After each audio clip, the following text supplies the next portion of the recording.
গেরুয়া গুন্ডামি। এটা কোনো Washington post, new York Times বা বাংলাদেশের কোনো পত্রিকায় লেখা কোনো আর্টিকেলের হেডিং নয়। এটা আমাদের দেশে আমাদের রোজ সকালে দিয়ে যাওয়া আনন্দবাজার পত্রিকার একটা হেডলাইন। এটা যদি ওদের হেডলাইন হতো না, Washington post, new York Times বা বাংলাদেশের কোনো পত্রিকার হেডলাইন হতো, আমি আশ্চর্য হতাম না। কিন্তু এটা নিয়ে এবার বলার দরকার আছে, কারণ গেরুয়া মানে শুধু বিজেপি নয়, গেরুয়া মানে শুধু এবিভিপি নয়, গেরুয়া মানে একটা, গেরুয়া হচ্ছে হিন্দুত্ব, হিন্দুদের হিন্দুত্বের একটা একটা একটা পরিচয়। তো সে সেই জায়গা থেকে দাঁড়িয়ে আমি অ্যাজ আ হিন্দু আমার এটা বলা দরকার। এবং আজ অবধি মানে এখন এবিপি এসএফআই ক্ল্যাশ হওয়ার পর থেকে এবিপি কে এবিভিপি কে নিয়ে অনেকেই অনেক কিছু আর্টিকেলস লিখেছে, এবিভিপির এগেনস্টে লিখেছে, মানে অ্যাজ ইফ যাদবপুরে প্রথমবারই ভাঙচুর হলো, মারপিট হলো এবং সেটা এবিভিপি করলো। তো এইভাবে মানে অপোজিশন বলছে, সে তো বলছেই। মানে অনেকে, অনেক ইউটিউবার বা অনেকে যারা সোশ্যাল মিডিয়ায় লেখালেখি করে তারাও লিখছে এনগেজমেন্ট ফার্মিং এর জন্য বেসিক্যালি, কারণ এবিভিপির এগেনস্টে লিখলে ট্রাকশনটা বেশি পাওয়া যাবে নর্মালি।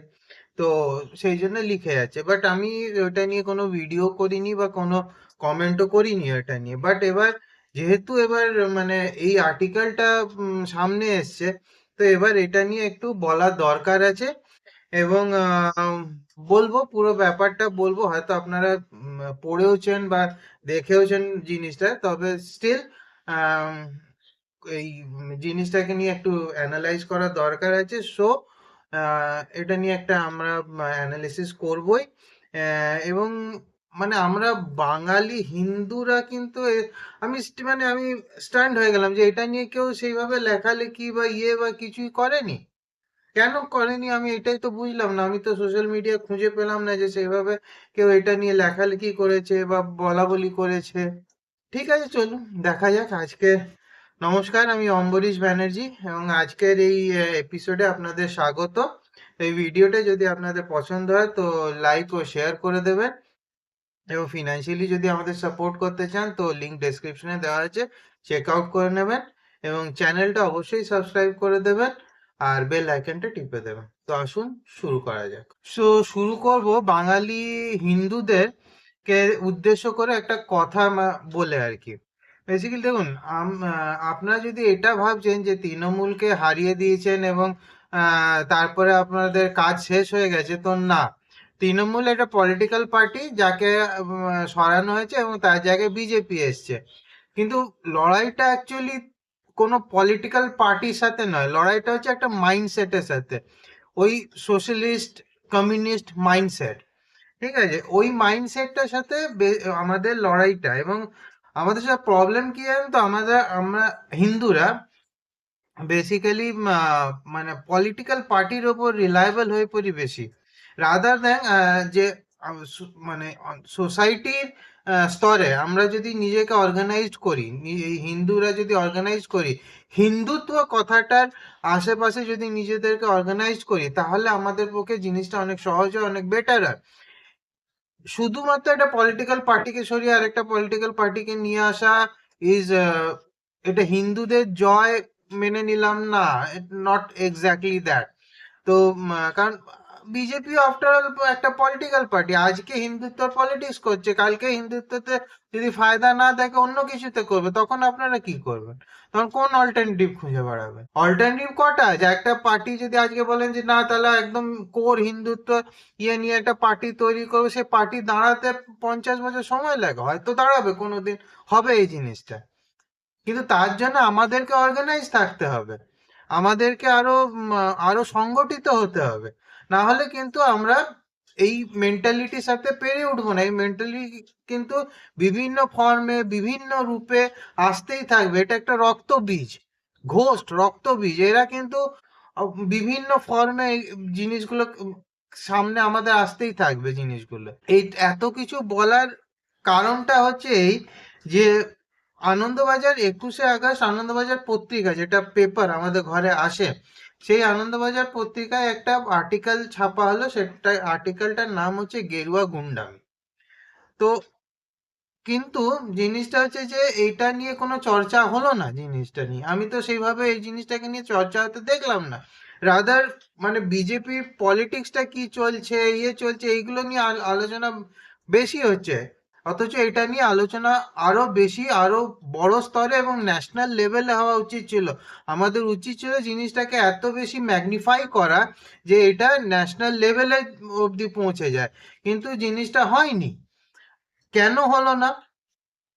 অ্যাজ ইট ইজ আমাদের মানে আমরা আজব একটা একটা একটা না মানে ভিসিএস সাইকেল বলবো না, মানে কি বলবো, আমি এক্সাক্ট ওয়ার্ডটা হয়তো কয়েন করতে পারছি না। তো আমরা এই ইয়ের মধ্যে একটা লুপে ফেঁসে আছি, জানেন তো, সেটা থেকে আমরা বেরোতে পারি না, প্রবলেম এইটাই। তো এই আর্টিকেলটাকে নিয়ে বলা উচিত ছিল, এবং জিনিসটা এত প্রেশারাইজ করা উচিত ছিল যে এবিপি আনন্দে সুমন এটাকে নিয়ে ঘন্টাখানেক সুমন একটা এপিসোড করুক, কিন্তু সেইভাবে প্রেশারাইজ হলো না, সেইভাবে জিনিসটা ঘটনাটা ট্র্যাকশন পেলো না। এটা 21শে আগস্টের ঘটনা, আজকের নয়, আজ 25 তারিখ হয়ে গেছে, 21শে আগস্টে এটা আর্টিকেল, কিন্তু আমি সোশ্যাল মিডিয়ায় খুঁজে খুঁজে খুঁজে খুঁজে হয়রান হয়ে গেলাম, কিছু পেলাম না অ্যাজ সাচ। শুধু যেটা পেলাম সেটা হচ্ছে শুভেন্দু অধিকারীর একটা বাইট, এবং তিনি খুবই ভালো রিপ্লাই দিয়েছেন, খুবই ভালো রে, স্ট্রেট স্ট্রেট ফরওয়ার্ড, এবং এইভাবেই ওন করতে হয় জিনিসটাকে। ঠিক আছে, এইভাবেই জিনিসটাকে ওন করতে হয়। দেখুন, আমি যে এবিভিপি বা অখিল ভারতীয় বিদ্যার্থী পরিষদের খুব বড় মানে ফ্যান বা তা নয়, আমি স্টুডেন্ট পলিটিক্স নিয়ে আমি আমি আমার আপত্তি আছে, লেট অ্যালোন বি ওইটাকে অর্গানাইজড ওয়েতে এবিভিপি যতই যাই বলুক না কেন, তার একটা আইডিওলজিক্যাল, শ্রমিক বাবু যাই বলুন না কেন যে ওটা বিজেপির সাথে রিলেটেড নয় বা কিছু, বাট স্টিল ওর একটা ডিরেক্ট অ্যাফিলিয়েশন না থাকুক, আইডিওলজিক্যাল অ্যাফিলিয়েশন তো আছে, বিজেপি হোক আরএসএস হোক এর সাথে, এটা তো পরিষ্কার, ডে লাইটের মতন পরিষ্কার, দিনের মতন পরিষ্কার। তো এটা নিয়ে তো কোনো দোমত নেই। তো তো আমি মানে স্টুডেন্ট পলিটিক্স, ক্যাম্পাসে স্টুডেন্ট পলিটিক্স নিয়েই আমার আপত্তি আছে, হার্ডকোর পলিটিক্স। তো বাট স্টিল যেখানে ব্যাপারটা একটা কমিউনিস্ট ইকোসিস্টেমকে ধ্বংস করা থাকে, তো সেখানে তার অপোজিটে যেই দাঁড়িয়ে থাকবে আমি তাকেই সাপোর্ট করব, এটা ডেফিনেটলি ঠিক, মানে এটা ফ্যাক্ট। ঠিক আছে, কারণ ওই একটা ইকোসিস্টেম, যে ইকোসিস্টেমটাকে আমাদের ভাঙতেই হবে, ওই মেন্টালিটিটাকে আমাদের ভাঙতেই হবে। ব্যাপারটা হচ্ছে যে, আর এমনও নয় যে যাদবপুরে এটা ফার্স্ট টাইম কোনো মারপিট হলো, মারপিট মানে যাদবপুরের একটা মানে যাদবপুর জেএনইউ বলুন, যাদব মানে এই টাইপ যে ইনস্টিটিউশন, বিশেষ যাদবপুর, এদের এদের ইয়েই হয়ে গেছে ওই জন্যে, এদের মানে নামের থেকে বদনামটা বেশি হয়ে গেছে। মানে যা নয় তাই কাজ চলে ইউনিভার্সিটির ভেতর, কি কি চলে এটা আমরা ভালো মতন জানি। এই আর্টিকেলটা যেটা বেরুলো, তো প্রথমে আসুন দেখি যে শুভেন্দু বাবু কি রিপ্লাইটা দিয়েছেন, খুব ভালো রিপ্লাই দিয়েছেন, এবং সেটা আগে দেখি। একটা মিডিয়া দেখছি যাদবপুর নিয়ে কেঁদে ভাসিয়ে দিচ্ছে। যাদবপুরে জানেন বন্দে মাতরম বলতে দেওয়া হয় না, যাদবপুরে জানেন জাতীয় পতাকা ওঠে না, যাদবপুরে জানেন শিক্ষা দপ্তরকে ঢুকতে দেওয়া হয় না, যাদবপুরে জানেন সিসিটিভি লাগাতে দেওয়া হয় না, যাদবপুরে এক শ্রেণীর টুকরে টুকরে গ্যাং, এক শ্রেণীর জিহাদি, যারা রাষ্ট্রবিরোধী, যারা 26শে জানুয়ারি 15ই আগস্ট পালন করে না, বন্দে মাতরম গাইতে দেয় না, তাদের পক্ষ নিয়ে যতই ওই মিডিয়ার গ্রুপ লিখুন না কেন, আমরা যাদবপুরের ভিতরে এবং বাইরে জাতীয়তাবাদকে প্রতিষ্ঠা করবই। এই সরকার ডক্টর শ্যামাপ্রসাদ মুখার্জির স্বপ্ন নিয়ে এসেছে, তার স্বপ্নকে পূরণ করার জন্য এসেছে। এখানে রাষ্ট্রবাদ, এখানে ভারতীয় সংস্কৃতি, এখানে সনাতন সংস্কৃতি, এখানে বন্দে মাতরম, এখানে তেরঙ্গা জাতীয় পতাকা, এখানে জনগণ মন অধিনায়ক, এখানে ঋষি বঙ্কিমচন্দ্র, এখানে নেতাজি সুভাষ চন্দ্র বসু, তো আনন্দবাজার পত্রিকা বোধহয় ভেবেছে যে যেহেতু বিজেপি গভর্নমেন্টে আছে তো গেরুয়া নিয়ে একটু কিছু লিখে দিলে মানে বেশ ভালোই হইচই পড়ে যাবে আর কি। তো এবং লেফট ইকোসিস্টেম মানে ওদেরকে মাথায় নিয়ে নাচবে। তো এই আর্টিকেলটা কে লিখেছে আমার আমি আমি সত্যি কথা বলতে গেলে আমি পেপারটা দেখিনি এবং আর্টিকেলটা কে লিখেছে আমি তার নামও জানি না, তবে আমার ইচ্ছা রইলো নামটা জানার। তো আপনারা যদি কেউ জানেন যে ওই আর্টিকেলটা কে লিখেছে তো প্লিজ আপনারা কমেন্টে একটু জানান যে আর্টিকেলটা কে লিখেছে। আমার জানার ইচ্ছে আছে আর্টিকেলটা কে লিখেছে। তো যাই হোক, তো জিনিসটা হচ্ছে এই যে তো আনন্দবাজার এটাই ভেবেছে। তো বেসিক্যালি তো আনন্দবাজারের কাছে এটা প্রশ্ন যে আপনারা কি জানেন না যে যাদবপুর এতদিন কি হতো, কেন শুভেন্দু বাবু ঠিকই বলেছেন, সিসিটিভি লাগাতে দেওয়া হয় না, কেন লাগাতে দেওয়া হয় না? জায়গায় জায়গায় মদের বোতল, ড্রাগস, ইউজ কন্ডম পাওয়া যায়, এটা সত্যি তো, এটা ফ্যাক্ট, এটাকে তো ইয়ে করা যায় না। আজকে বড় বড় বাতেলা যতই মানেন যাদবপুর ইউনিভার্সিটিকে নিয়ে, যাদবপুর ইউনিভার্সিটির আজকে ডাউনফল বা যাদবপুর ইউনিভার্সিটি যে একটা নোংরা জায়গায় পৌঁছে গেছে তার কারণ হচ্ছে এই কমিউনিস্ট ইকোসিস্টেম, তার কারণ হচ্ছে এই কমিউনিস্ট ইকোসিস্টেমের এডুকেশন সিস্টেমে ঢুকে থাকা। আর শুধুমাত্র মানে এটা একটা ফ্যাক্টরি হয়ে গেছে যে এই একটা মানে এমনি একটা মাইন্ডসেট তৈরি করার ফ্যাক্টরি হয়ে দাঁড়িয়েছে এইসব ইউনিভার্সিটি, ডিমড ইউনিভার্সিটি গুলো, যেখানে এই কমিউনিস্ট ইকোসিস্টেম ঢুকে বসে আছে। এইগুলো বেসিক্যালি একটা ফ্যাক্টরি হয়ে গেছে যেখানে এই টাইপের মাইন্ডসেট তৈরি হয় এবং এই মাইন্ডসেট বেরিয়ে আসে। কেন যাদবপুর ইউনিভার্সিটিতে প্রফেসর গোপালচন্দ্র সেনের হত্যা হয়নি? উনি তো ওই সময় ভিসি ছিলেন, খুব সম্ভবত ইন্টারিম ভিসি ছিলেন। আমার ইচ্ছে আছে এটাকে নিয়ে একটা মানে গল্প একটা তৈরি করে এবং সেই গল্পটাকে নিয়ে আসার। আগামী দিনে এটা ইচ্ছে রইল আমার, এটা এই গল্পটা মানে জানা উচিত, সব অনেকে জানে না। তো এই প্রফেসর গোপালচন্দ্র সেনকে কি মার্ডার করা হয়নি? সেই মার্ডারের কোনো কিনারা হয়নি, সেই মার্ডার প্রপারলি ইনভেস্টিগেট হয়নি এবং যে তথাকথিত যে অ্যাকিউজ ছিল সে তো পালিয়ে গেছিল বেল পেয়ে, সে পালিয়ে যায় এবং যে আমেরিকাকে যে ওয়েস্টকে ফ্যাসিস্ট ফ্যাসিস্ট বলে এরা তুলোধনা করে ছাড়ে, সেই ফ্যাসিস্ট দেশে গিয়েই তো ডলার চেপেছে এবং লাস্টে এই তো কদিন আগে কয়েক বছর আগে মারা গেল 70 বছর বয়সে। সে মানে সে কেটে পড়লো, কিন্তু দেশ থেকেই কেটে পড়লো। তো এইটা তো এই জিনিসগুলো যাদবপুরে হয়নি এই বিশেষ করে নকশাল আমলের পর থেকে। তো এইগুলো তো হয়ে আসছে, তো সেটা কি আনন্দবাজার দেখতে পাইনি? আনন্দবাজার পত্রিকা কি সেটা দেখতে পাইনি? আনন্দবাজার পত্রিকার জার্নালিস্টরা গিয়ে জেনারেল ইয়েগুলো ইনভেস্টিগেট করে না যে কেন সিসিটিভি লাগাতে দেওয়া হয় না, কেন ওইখানে জাতীয় সঙ্গীত গাওয়া হয় না, কেন ওইখানে মানে ন্যাশনালিস্টিক কোনো ইয়ে হয় না, কেন ওদের যে আইডিওলজি তার আইডিওলজির অপোজিটে যদি কেউ কথা বলে তো সেটাকে সাপ্রেস করে দেওয়া হয়, দাবিয়ে দেওয়া হয়। সেটা নিয়ে কোনোদিনও কোনো এবিপি মানে আনন্দবাজার পত্রিকাই হোক বা যে কোনো মিডিয়া হাউস হোক তার জার্নালিস্টরা গিয়ে কি সেভাবে ইনভেস্টিগেট করেছে? করেনি। তো সেটা তো করা উচিত ছিল। আর আপনাদের ভাষা জামাতের ভাষা তো আলাদা দেখতে পাচ্ছি না তো, দুজনের ভাষাই তো এক। জামাত যখন ওয়েস্ট বেঙ্গল গভর্নমেন্ট চেঞ্জ হলো, আপনি আপনি জামাতের ভাষাটা শুনুন, এক্স্যাক্টলি সেম ভাষা আপনিও বলছেন। আপনারা জানেন আমাদের সীমান্তে গেরুয়া সন্ত্রাস এসেছে,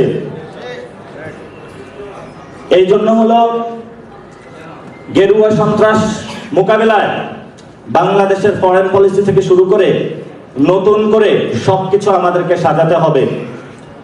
এই গেরুয়া সন্ত্রাসের শিকার মোদি যখন বাংলাদেশে এসেছিল আপনারা সবাই রাজপথে নেমেছিলেন এবং অনেকে শহীদ হয়েছিলেন, জেলে গিয়েছিলেন, মনে নাই আপনাদের?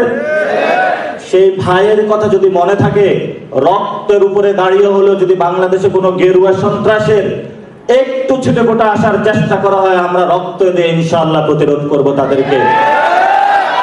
আমাদেরই অনেক ভাই যারা আমাদের সাথেই ছিল সহযোদ্ধা, তারা জান্নাতের পাখি হয়ে ঘুরে বেড়াচ্ছে। এই জন্য যারা আমাদেরকে ভয় দেখায় তারা জানে না আমাদের জন্য কত মধুর জীবন অপেক্ষা করছে। এবং যেই মধুর অ্যাকচুয়ালি এই ভাষারই আভাস কি আপনারা আনন্দবাজারের আর্টিকেলে পাচ্ছেন না? তো মানে এই আর্টিকেল মানে এই ওই ভাষাটা তো একই।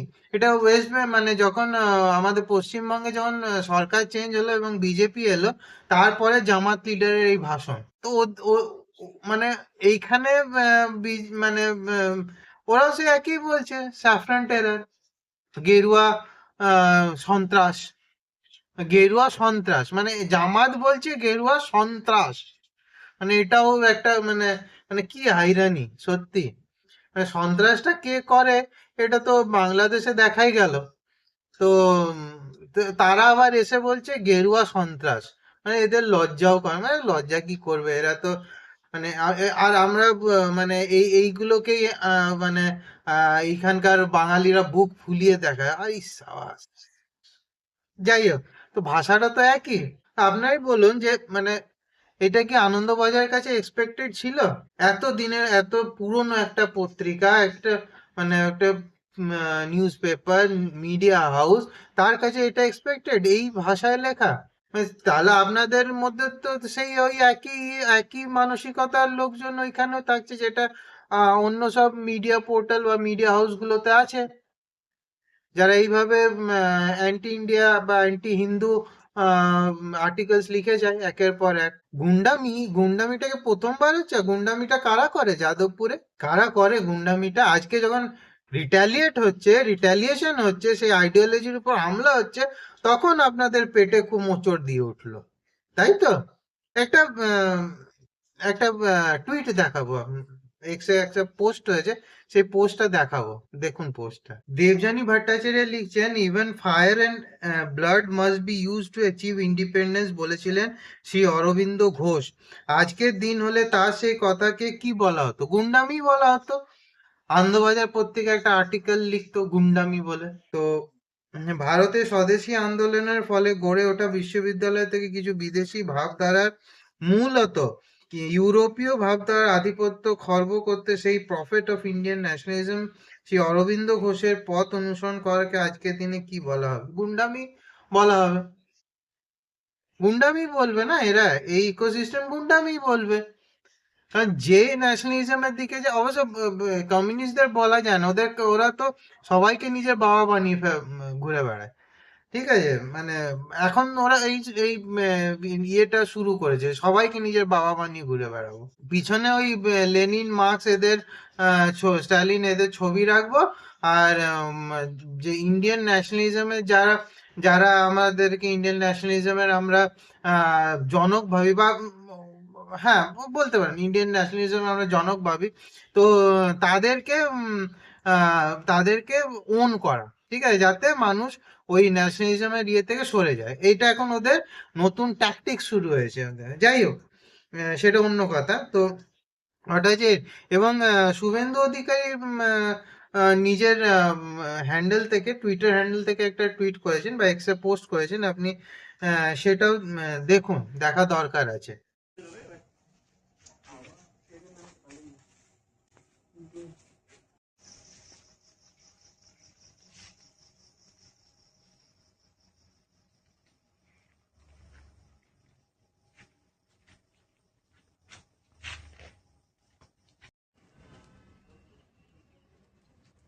ভালো করে দেখো ভাই, ফ্ল্যাশটা একটু কাছে আনো না।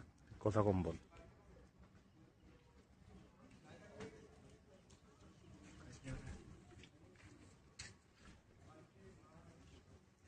না তার মাও না।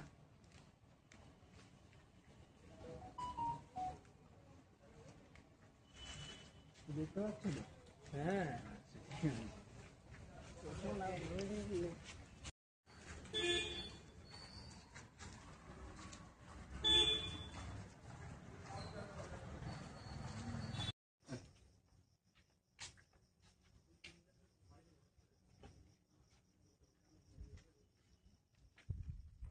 উনি এই ভিডিওটা পোস্ট করে লিখেছেন যে চিফ মিনিস্টারের অফিসে যে সিএমস গ্রিভিয়ান্স সেল আছে, ওইখান থেকে কিছু ভিডিওস আর ফটোগ্রাফিক রিপ্রেজেন্টেশন পৌঁছেছে সিএমও, চিফ মিনিস্টার অফিসে পৌঁছেছে। হ্যাঁ, স্টুডেন্টস অফ যাদবপুর ইউনিভার্সিটি, মানে এই যাদবপুর তো ওরা একটা ইয়ে party, objectionable sociopathic violent and anti-national wall graffiti and drawings inside the arts division boys hostel premises. তো যাদবপুরে যে আর্ট ডিভিশনের যে বয়েজ হোস্টেল আছে, তো সেখানে এই গ্রাফিটি গুলো পাওয়া গেছে, যেগুলো বেসিক্যালি অ্যান্টি ইন্ডিয়া, ভায়োলেন্ট, ঠিক আছে, সোশিওপ্যাথিক, তো প্যাথেটিক, তো এই জিনিস প্যাথিক, এই জিনিসগুলো সোশিওপ্যাথিক, তো এই জিনিসগুলো ওইখানে পাওয়া গেছে। এবং এটা গ্রিভিয়েন্স সেলকে ওইখানকার যাদবপুরের যে স্টুডেন্টরা আছে ওরা রিপোর্ট করেছে এবং আলটিমেটলি ওইটা সিএমও কাছে পৌঁছেছে। তো ওইটাই উনি এটা টুইট করেছেন বেসিক্যালি। তো দেখুন, এটা রিসেন্ট 24 তারিখের ঘটনা, উনি টুইট করেছে। তো এটা জিনিসগুলো কোন কোন জায়গায় হয় যাদবপুর, এইগুলো আনন্দবাজার দেখেছে? এইগুলো আনন্দবাজার কি ইনভেস্টিগেট করেছে? করেনি। কেন করেনি? আনন্দবাজারের তো উচিত ছিল এই জিনিসগুলোকে ইনভেস্টিগেট করা। গেরুয়া গুন্ডামি নিয়ে তো খুব আর্টিকেল লিখে দিলেন আপনারা। আর এখানকার আর বাঙালিরা, আপনারা আর কবে মানে মানে কবে ওই হিন্দুত্ব বা হিন্দুত্ব বোধটা জাগবে আপনাদের মানে মনের মধ্যে? অর্গানাইজড হন, নাহলে কিন্তু আগামী দিনে খুব বিপদ আসছে। নাহলে সেই ডেভেলপমেন্ট নিয়ে আপনি করবেনটা কি? খাবেন না মাথায় দেবেন? যদি সেই ডেভেলপমেন্টের যে ইয়েটাই যে ওর লাভটাই যদি আপনি না নিতে পারেন, আপনার যতদিন না সংগঠিত হবেন। আপনার পাশের দেশ দেখুন কি বলছে। ওই একটা ছোট্ট দেশ, ও ওইখানে থাকা একটা জামাত, সে এত সাহস পেয়ে যাচ্ছে এটা বলার যে আমাদের দেশে কি চলবে না চলবে এটা ওরা ডিসাইড করবে। মানে এতদিন 50 বছর ধরে ওদের কোনো সমস্যা হয়নি, যেই মাত্র বিজেপি এলো ওদের সমস্যা হয়ে গেলো, তখন গেরুয়া সন্ত্রাস হয়ে গেল। তো বাঙালিরা একটু জাগুন, জিনিসগুলো নিয়ে আরো বেশি ওয়াকিবহাল হন এবং এই জিনিসগুলো নিয়ে কথা বলুন, নাহলে আগামী দিনে কিন্তু আরো সমস্যায় পড়বেন। এগুলো নিয়ে আস্তে আস্তে এবার বলার দরকার আছে। অনেকদিন তো চুপ থেকেছেন, অনেকদিন তো চুপচাপ জিনিসগুলোকে মেনে নিয়েছেন, এবার একটু বলুন জিনিসগুলোকে নিয়ে। কেন ঘন্টা খানেক সুমনে একটা এই নিয়ে এপিসোড করার জন্য প্রেসারাইজ করা যেত না, যে গেরুয়া গুন্ডামি কথাটা কেন ইউজ হয়েছে ওই আর্টিকেলের হেডিং হিসাবে? এটা তো উচিত ছিল, এই নিয়ে একটা তর্ক বিতর্ক তো হওয়ার দরকার ছিল, ডিবেট হওয়ার দরকার ছিল। হয়েছে কি? আমার তো মনে হয় না হয়েছে বলে সেটা ঘন্টাখানেক সুমনে। অবভিয়াসলি আনন্দবাজার এটাকে নিয়ে বেশি হাইলাইট করতে চাইবে না। কমিউনিস্টরা মানে এই মানে 50 বছর ধরে না এমন একটা মেন্টালিটি বাঙালিদের মধ্যে ঢুকে গেছে যে মানে ওরা ওর বাইরে আর কিছু ভাবতে পারে না। এতদিন ধরে এসে মানে যাদবপুর ইউনিভার্সিটিতে কি না হয়, কি না হয় ভেতরে সবাই জানে, এটা কিন্তু ওপেন সিক্রেট, সবাই জানে, ঠিক আছে? কিন্তু স্টিল ওইগুলো নিয়ে কোনো কথা হয় না, কোনো ইয়ে হয় না। আজকে যখন রিটালিয়েশন হলো, তখন বাপরে, যাদবপুর ইউনিভার্সিটির প্রেস্টিজ, অরবিন্দ ঘোষের প্রেস্টিজ, সব মানে অরবিন্দ ঘোষ যাদবপুর নিয়ে হঠাৎ করে সব বেরিয়ে এলো। তারা তো মানে অরবিন্দ ঘোষের আইডিওলজি বা ইয়ে সব মানে ওর ন্যাশনালিজম সম্বন্ধে কিছুই জানে না, they know nothing about him. তারা হঠাৎ বেরিয়েছিল, এখন যাদবপুরের ইয়ে মনে পড়ে গেল, যাদবপুরের ঐতিহ্য, প্রেস্টিজ, এগুলো মনে পড়ে গেল। তখন পড়েনি যখন ওইখান থেকে বোতল, মদের বোতল পাওয়া যায়, ইউজড কন্ডম পাওয়া যায়, ড্রাগস ইয়ে হয় হোস্টেলগুলোতে। কি হয় সেরকম যাদবপুরে যে ছেলেটা মারা গেল আজ থেকে 3 বছর আগে, সুইসাইড বলে চালিয়ে, সেই কেসটা কি হলো? কোনো ইনভেস্টিগেশন হলো না। তো এই জিনিসগুলো ওইখানে যে হয় যাদবপুর ইউনিভার্সিটি এবং যাদবপুর হোস্টেলে, তো সেইগুলো নিয়ে তো কোনো উচ্চবাচ্য দেখি না। কই সেইগুলো নিয়ে তো এই বাঙালির সোকল্ড কোট অ্যান্ড কোট সুশীল সমাজ, বাঙালি ভদ্রলোক, এদের তো বেরিয়ে আসতে দেখি না। যেই এবিভিপি এসএফআই কে বা ওদের রিটালিয়েট করলো, অমনি মানে আহ, মানে হারা গেল গেল গেল কাণ্ড করে সব বাঙালি ভদ্রলোকরা বেরিয়ে চলে এলো। একটু বেরিয়ে আসুন, ওই ওই আপনাদের ওই লালা ল্যান্ড আর ওই একটা ইউটোপিয়া থেকে না বেরিয়ে আসুন, এবার বেরিয়ে আসার দরকার আছে। তো আজকের ভিডিওটা এই অবধি, এটাই বলার ছিল। ওটা এটা নিয়ে আমার মানে কোনো ভিডিও করার কোনো ইয়ে ছিল না, কিন্তু দেখছি যে এটা নিয়ে কোনো উচ্চবাচ্যই নেই বেসিক্যালি, খুব একটা। কেউ মানে গুটি কয়েক লোকজন এটা নিয়ে লেখালেখি করেছে, আদারওয়াইজ সেরকম কিছু ইয়ে নেই, ট্রাকশন নেই। তো সেই জন্য আমার মনে হলো এটা নিয়ে বলা দরকার, তাই আজকের এই ভিডিওটা। তো আপনারা কমেন্ট করে জানান যে বাঙালিরা আর কতদিন ঘুমাবে, আর আপনারা কতদিন ঘুমিয়ে থাকবেন। এবার এইগুলো নিয়ে বলা শুরু না করলে, এগুলো নিয়ে প্রোটেস্ট শুরু না করলে কিন্তু আমাদের ভবিষ্যৎ অন্ধকার। এই পুরো ইকোসিস্টেম, এই যে এই কমিউনিস্ট মাইন্ডসেট, এই সোশ্যালিস্ট মাইন্ডসেট, এই জিনিসটাকে কিন্তু উপড়ে ফেলতে হবে আমাদের সোসাইটি থেকে। আদারওয়াইজ কিন্তু ডেভেলপমেন্ট, আমরা ডেভেলপমেন্টের কথাই বলে যাব, কিন্তু অ্যাকচুয়াল ডেভেলপমেন্ট আমরা না দেখতে পাবো, না সেই ডেভেলপমেন্টের লাভ নিতে পারবো। তো আজকে এই ভিডিওটা আপনাদের কেমন লাগলো এটাও আপনারা কমেন্ট করে জানাবেন, এবং লাইক ও শেয়ার করে দেবেন, আর চ্যানেলটাকে অবশ্যই সাবস্ক্রাইব করে দেবেন, এবং বেল আইকনটা টিপে দেবেন যাতে আমাদের নতুন ভিডিও নোটিফিকেশন আপনাদের কাছে পৌঁছে যায়। তো আজ এই অবধি। জয় শ্রীরাম, বন্দে মাতরম।